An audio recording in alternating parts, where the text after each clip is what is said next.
is Valley News Live at noon. We start with breaking news this afternoon.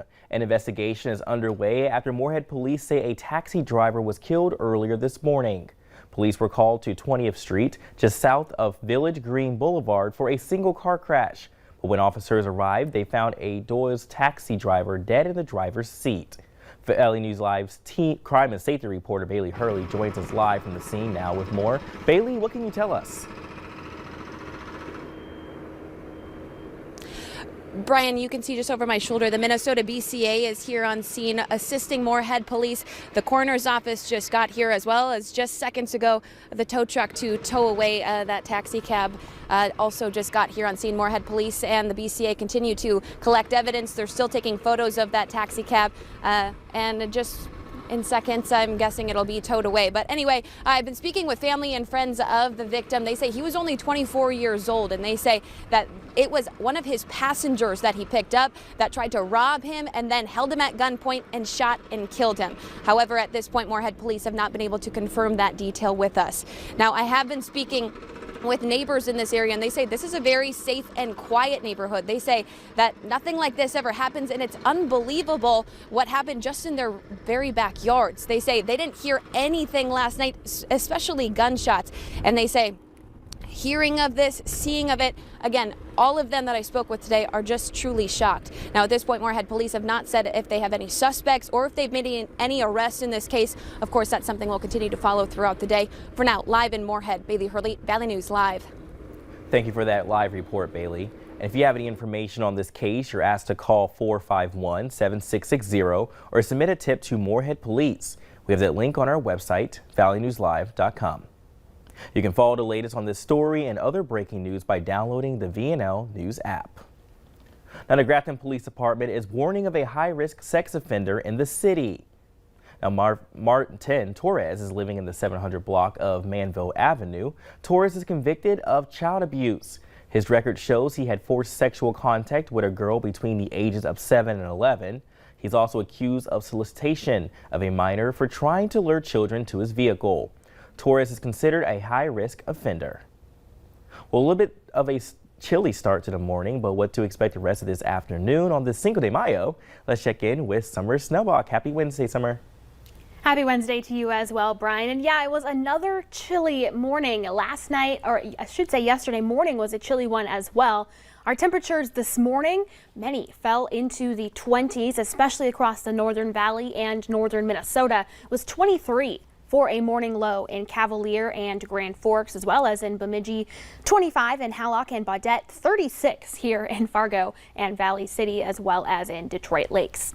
We did have some showers pass through, along with a few flakes in some locations from about the just south of Devil's Lake Basin through the James River Valley into southeastern North Dakota. But those showers continue to exit slowly to the south and the east. Here's a picture of Cullum, North Dakota. They had some of those snow showers move through earlier today. You can see just a tiny bit of accumulation in those grassy surfaces, but it's not going to stick around long because temperatures are already warming into the 40s and 50s for most. And for your Cinco de Mayo planner, it's going to be another chilly day, a mix of sunshine and clouds, and Brian, temperatures yet again only warming up into the 50s. Coming up, I'll let you know how long we stick in this cool pattern and what to expect for the rest of your Cinco de Mayo. I guess we won't need that sombrero to keep warm after all. Right. Thanks, Summer. Well, millions in the southeast are picking up today after a third round of severe weather. Deadly storms have taken at least 3 lives and more than 300,000 are left without power. Sam Brock is in Atlanta with a closer look at that damage. A combination of severe weather, from tornadoes to heavy rain and flooding, ripped through parts of the southeast, including in metro Atlanta, where I am. This warehouse right here, as you can see, is basically a total loss. You have bricks down here everywhere. The reports say that the president of the warehouse arrived after Monday's tornado to find this scene, the front wall of this massive complex, punched out, and about 10 employees who were somehow able to escape unharmed. Now, the wild weather started in Mississippi, went all the way out to Virginia. That's how far the span of tornadoes was. In places like Birmingham, Alabama, a suburb there, there was serious flash flooding to the point where families in one neighborhood had to be rescued by boat. In Kentucky, a car fell into a sinkhole that was outside of Paducah. And in Texas, there were 5 confirmed tornadoes on Monday, 2 of which were powerful EF2s. The tornado came and took our house apart, or my parents' house. But they're safe now. We have a mighty God, because I don't know how they survived that. As for deaths, 3 total, 2 of them in the state of Georgia, and 1 man nearby where I am in Douglasville who died after a tree fell on his car. He was a pillar in the community, someone who helped to feed the needy, was beloved by that whole area. That's the latest here in Atlanta. Sam Brock, NBC News. Convicted murderer Derek Chauvin wants his conviction tossed out in a new trial. His attorney alleges Chauvin was deprived of a fair trial because the judge denied a change of venue, pretrial publicity, failure to sequester the jury, and misconduct by the prosecution and jury. Now, Chauvin was convicted of murder and manslaughter earlier this month in the death of George Floyd. He's scheduled to be sentenced June 25th. An update now to a story we first told you about on Monday. Police say the man charged with hitting and killing his 1-year-old niece was drunk at the time. Court records say Anthony Goose backed over the child when he was leaving a home in Walker, Minnesota. One witness says it appeared Goose realized what he did, but then took off.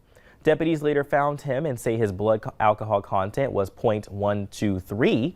He's facing charges of criminal vehicular homicide, DUI, and leaving an accident scene.